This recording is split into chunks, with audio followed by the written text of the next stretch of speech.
इंदिरा गांधी की सरकार के समय साल 1968 में भगवान कृष्ण की जन्म स्थली कटरा केशव देव मंदिर की 13.37 एकड़ जमीन में से 2.7 एकड़ जमीन का मालिकाना हक शाही ईदगाह के पास चला गया। कैसे इस साजिश को अंजाम दिया गया? दरअसल साल 1968 से पहले 13.37 एकड़ की पूरी जमीन का मालिकाना हक श्री कृष्ण जन्मभूमि नाम के ट्रस्ट के पास था, लेकिन साल 1964 में साजिश के तहत श्री कृष्ण जन्मस्थान सेवा संघ नाम का एक फर्जी ट्रस्ट बनाया गया। साल 1968 में इसी श्री कृष्ण जन्मस्थान सेवा संघ ने बहरूपिया बनकर कोर्ट के बाहर जाकर ईदगाह ट्रस्ट के साथ समझौता कर लिया और 2.7 एकड़ जमीन मुफ्त में ईदगाह को दे दी। सोचिए जरा, जो शाही ईदगाह ट्रस्ट 1815 से एक भी केस जमीन के खिलाफ नहीं जीता है, हर बार मुंह की खाता है, उसे ये जमीन मुफ्त में क्यों दी? तो यहाँ तो बात निकल कर आती है जो बहुत अहम है। 1. कोर्ट के साथ जालसाजी। 2. कांग्रेस का सनातन विरोधी चेहरा। कोर्ट के साथ जालसाजी कैसे किया? दरअसल साल 1968 में जो समझौता किया गया, जिसके बारे में ओवैसी जैसे नेता बार बार बोलते रहते हैं, वो एग्रीमेंट ही फर्जी है।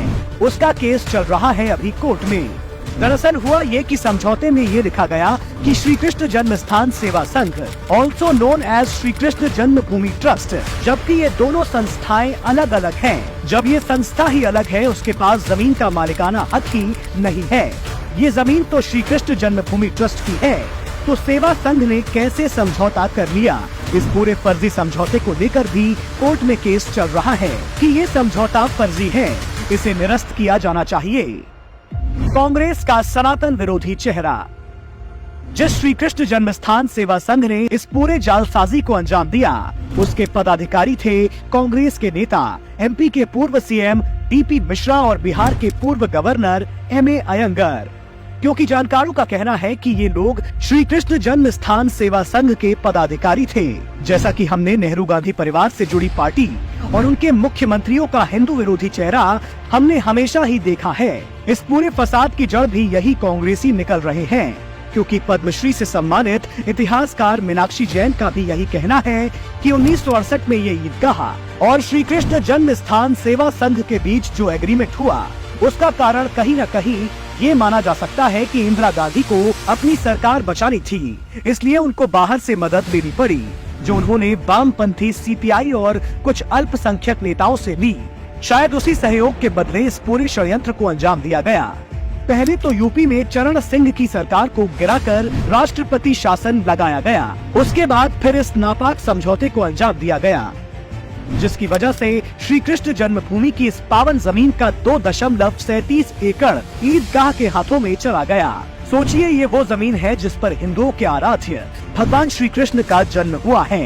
ये 80 करोड़ से ज्यादा हिंदुओं के लिए कितना अहम है, ये आप समझ सकते हैं। असल में आज सनातन धर्म को खुलेआम खत्म करने की बात इंडी वालों को इसलिए करनी पड़ रही है क्योंकि इनके हाथों में सत्ता नहीं है। नहीं तो सत्ता में रहते इन्होंने ऐसा कोई काम नहीं किया है जो इन्होंने सनातन धर्म को मिटाने के लिए ना किया हो।